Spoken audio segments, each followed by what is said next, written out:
We have structured our opening sequence chronologically.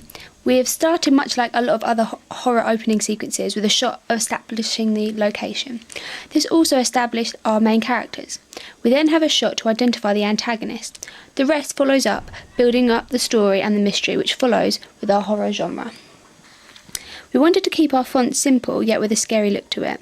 Our titles are on a black background, so we chose the font to be a white colour so that they would stand out more. We could have used a red, although this could signify blood, and this is the opposite effect we wanted for our film. We have our titles fade in and out on the black screens to fit in with the mystery feel for our film. I feel we established the genre of horror in our opening sequence fairly well. We present the harmless main characters and independent protagonists, as well as shots of the apparent villain or antagonist, hooded man. In the first shot, we are presented with the main protagonist, Laura, and her two friends who are moving into the flat. We give the antagonist a good character, as she is subtly the most independent one and clearly wants to know the most about the mystery behind the flat 111.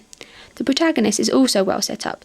Even though the shots of him are short and he is wearing a hooded jumper which does not reveal his identity, I think we set up a sturdy villain. When our antagonist appears on screen for the first time, it is a close-up. This is so that the audience can become aware that he is the villain, and that is what they should be looking out for. We use the antagonist in a range of shots, ranging from close-up, long shot and medium shot. In the first shot, we begin with dialogue almost straight away. The three girls are discussing their decorating plans for their new flat. This represents their innocence and naivety to the danger that awaits.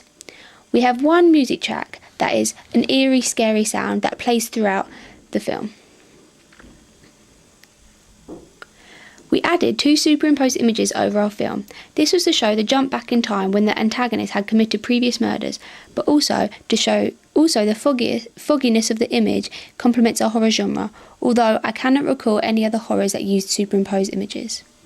For our villain, we had him wear a hooded jumper. This was to hide his identity so that he could not be recognised. We had the other girls and the main protagonist wear normal clothes. This was to show their innocence and everyday wear, to show that they are vulnerable, typical girls. We used household items as our props. This was because the girls are just moving into their new flat, and also to support the protagonist's reason for going down to collect another box.